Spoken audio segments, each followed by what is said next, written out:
It's a very strange thing when you decide not to respond to someone who survives on controlling you, on pulling your attention, on feeding off your emotional reactions.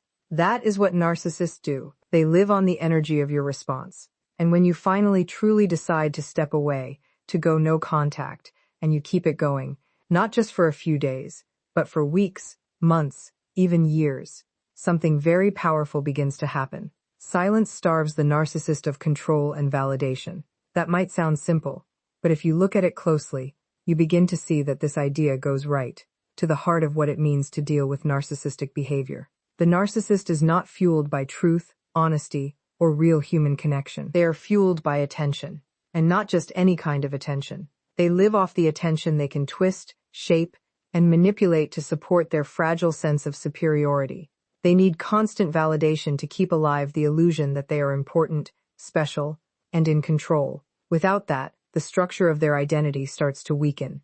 Now, think about what silence really is. Silence is not just the lack of words or the lack of interaction. It is the choice to stop playing the game. It is the choice to walk away from the stage where the narcissist has always been the main character and you've always been pushed into the supporting role. And this choice is deeply upsetting to them because silence removes the very fuel they use to survive.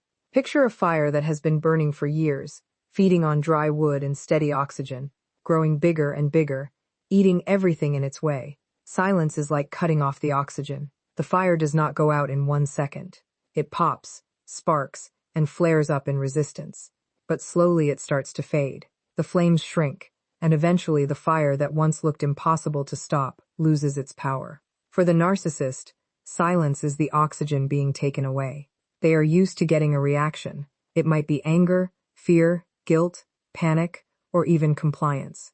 To them, it doesn't matter if your reaction is positive or negative. What matters is that they are still at the center of your focus. When you choose silence, you take away the arena where they dominate. They can shout, plot, and try to work through other people. But none of it has the same impact if you are no longer there to feed it. That is why silence feels so dangerous and threatening to them. It is not passive. It is an active, deliberate removal of their lifeline. At first, you may think silence is weak, that you are avoiding, that you might look scared. But that is not what is really happening. Silence, when faced with narcissistic manipulation, is not weakness. It is a strong refusal to play a game that is rigged against you. It is the understanding that every word you speak, every explanation you give, every emotional answer you provide, is another brick laid in the prison they built around you. Silence is the breaking down of those walls by refusing to add even one more stone. And the narcissist feels this loss deeply. They may never admit it because their entire image is built on acting like nothing can touch them, but under that mask there is a heavy dependence. They lean on you more than you ever leaned on them. That is the painful irony. You may have thought for years that they had the power, that they were in charge, that you were trapped under their control. But the moment you step into silence, the illusion starts to break. You begin to see that their whole existence is parasitic. They cannot survive in a psychological sense without an audience. And when you withdraw, you become the first person in their life that they cannot bend to their will. Think also about what silence does inside you. The beginning, it feels unnatural. You want to speak. You want to defend yourself. You want to argue back to make them understand, to correct their lies. But none of that has ever truly worked because narcissists are not looking for the truth. They are looking for victory. Silence teaches you that you do not have to play their game at all. It teaches you self-control, patience, and the strength to stand your ground. It takes away the automatic need to answer, and it shows you a strength inside yourself that was always there but maybe never used. Silence is discipline. Silence is courage. Silence is you taking your energy back and refusing to pour it into someone who will never respect it. From the narcissist's side, this silence is unbearable. It is not just that they miss hearing your voice. They miss the control they had over it. They become restless, irritated, and desperate. They might attack more harshly than ever, exactly because they can feel the oxygen being removed. But the more they scream into the silence, the clearer it becomes to you that their power was never as strong as you once believed. Silence shows you the cracks in their armor. It shows you that their confidence was always fragile, that their control was always borrowed from your willingness to react. And when you no longer take part, their inner empire starts to collapse from the inside out. The longer no contact goes on, the stronger their desperation becomes. At first, When you pull away from a narcissist, they usually react with disbelief. They are sure it's temporary, that you will come back, that you will give in to guilt, fear, or pressure. They have trained themselves to believe that you cannot live without them, because that belief makes them feel important. So when no contact starts, their first response is to wait.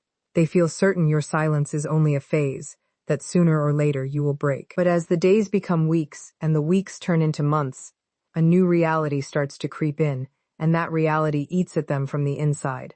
The narcissist depends on a cycle: contact, conflict, control, and reconciliation.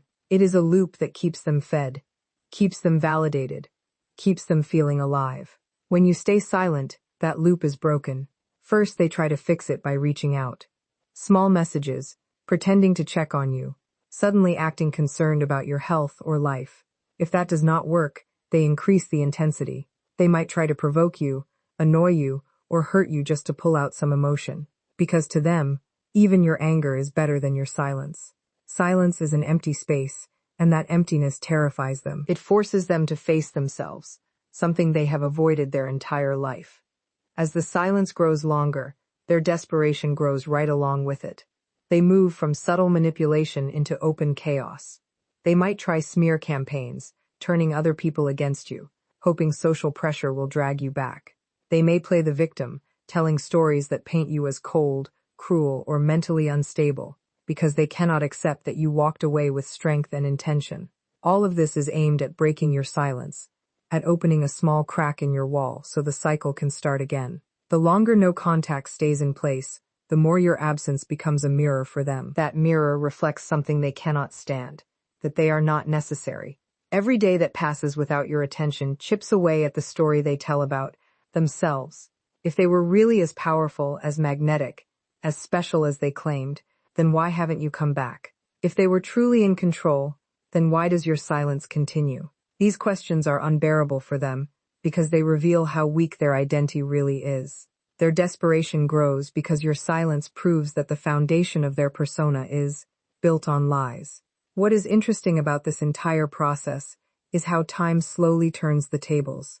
In the beginning, the narcissist is sure that you are the one suffering. They assume you feel empty without them, that your silence is just a trick, not a deep choice. But as weeks turn into months, they begin to sense that maybe you are not suffering the way they imagined, that maybe you are feeling calmer, clearer, and freer without their chaos.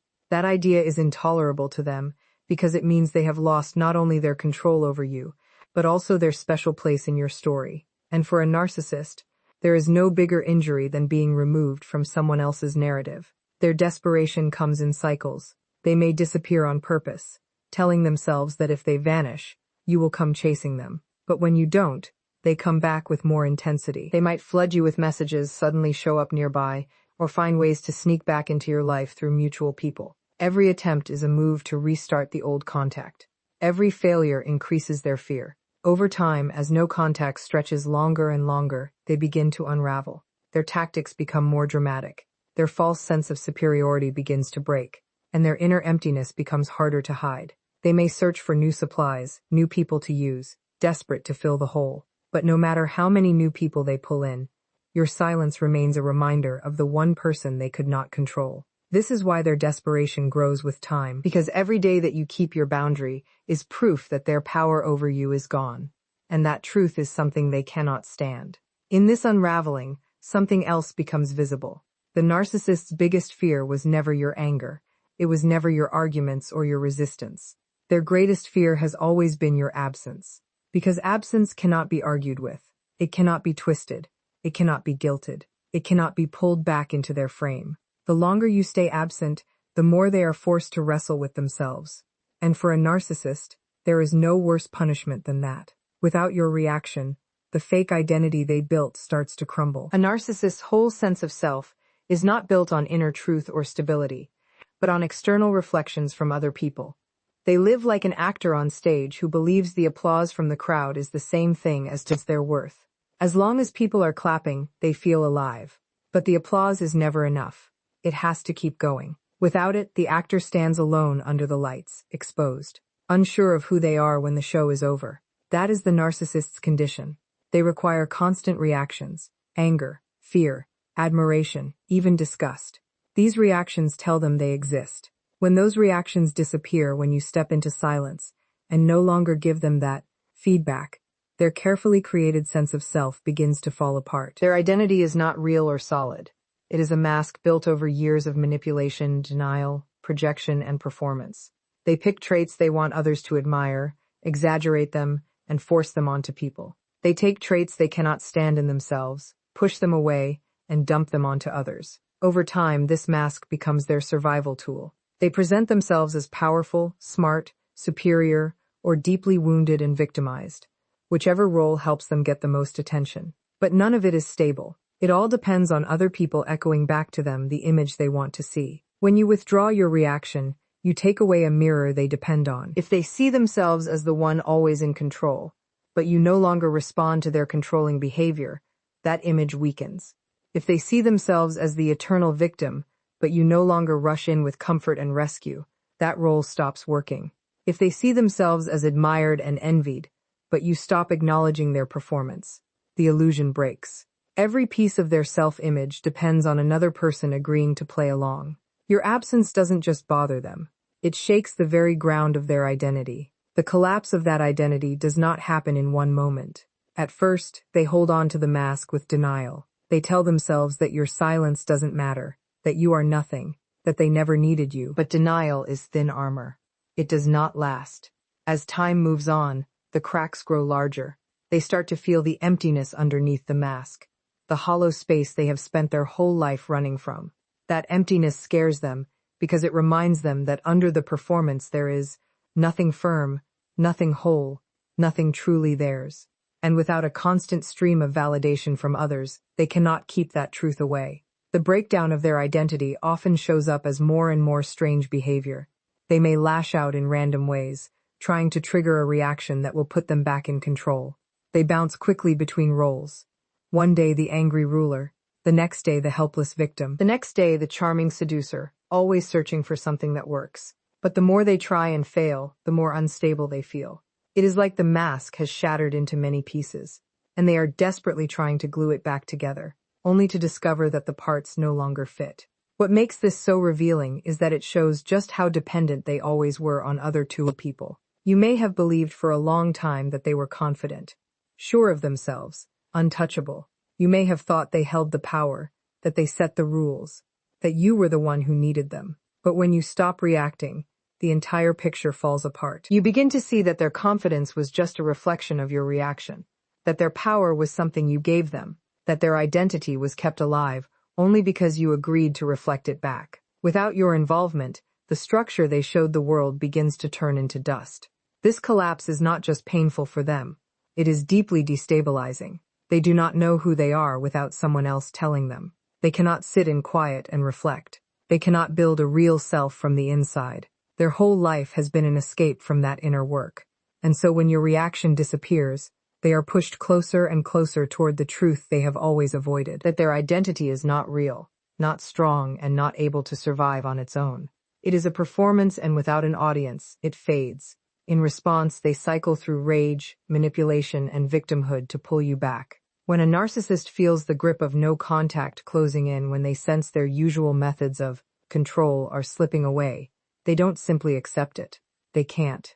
To accept it means to admit defeat, and the idea of losing is a direct threat to the core of their existence. So instead, they move through repeating patterns of behavior, shifting from anger to trickery to self-pity, all aimed at pulling you back into their orbit. These patterns are not random. They are well practiced, shaped over years, and used to trigger the exact emotions that bring you closer again. Their first reaction is often rage. Rage is the narcissist's way of telling you that you have broken the silent rules of their control. It is an explosion designed to scare you, to shock you, to make you feel guilty for resisting. This rage can show up as verbal attacks, spreading lies about you, threats, or calculated outbursts meant to remind you of the power they think they have over you. They expect you to shrink back, to be overwhelmed, to fall into the role of the one who calms them, explains, or apologizes. Many times in the past, this has worked. Rage is their hammer. They use it because they know it can break weak boundaries. But when their anger fails to bring you back, they switch to manipulation. This manipulation may be wrapped in charm, sweet words, and promises to change. They might say everything you always wished they would say, that they finally understand that they will do better, that they see the damage they've caused. Suddenly, they might act like the perfect partner, friend, or family member, giving you attention and kindness in ways they never did before. This is sometimes called hoovering. It is designed to pull you back with hope, to make you think that maybe this time will be different. The manipulation is a carefully staged play, meant to lower your guard and make you question your silence. It tempts you to break no contact. If manipulation also fails, they shift into victimhood. Now they become the wounded one. They act as if they are the one truly suffering, the one being abandoned, the one treated unfairly. The person who once screamed at you now cries and begs. They might claim they are deeply depressed, that they cannot live without you, that you are cruel for leaving them. They may invent crises, exaggerate their pain, or send messages through others to tell you how badly they are doing. This tries to pull on your empathy, your kindness, your heart. They know your soft spots, and they use them against you. They know you don't like seeing people hurt. They know you care, and they exploit that without mercy. These cycles of rage, manipulation, and victimhood can repeat over and over. One day they attack, the next they charm, the next they beg. Each shift is meant to confuse you, wear you down, and test which tactic will finally work. It is not about love. It is not about real healing. It is entirely about control. Every tactic is a planned move to gain dominance again, to make sure they are once more at the center of your emotional world.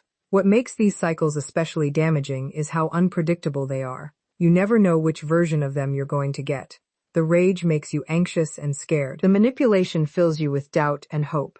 The victim act hits your compassion. The inconsistency is part of the trap because it keeps you constantly guessing, thinking, analyzing, and reacting. By cycling through these roles, the narcissist keeps you emotionally hooked, always giving them the fuel they need. Over time, however, when no contact is held firmly, these cycles start to lose their impact. Their anger echoes into emptiness. Their smooth words fall without a response. Their stories of suffering are met with silence. The longer this continues, the more chaotic their efforts become. They may increase the level of their attacks, turn to larger campaigns against you, or use more dramatic manipulations. Each increase shows how empty they feel inside, how lost they are without control, and how dependent their so-called strength has always been. These cycles are their last attempts to restore the old loop with you. Rage, manipulation, and victimhood are not random moods. They are survival tools they have relied on. When you refuse to respond, those tools slowly stop working. The collapse of these patterns is guaranteed when you no longer give them what they want.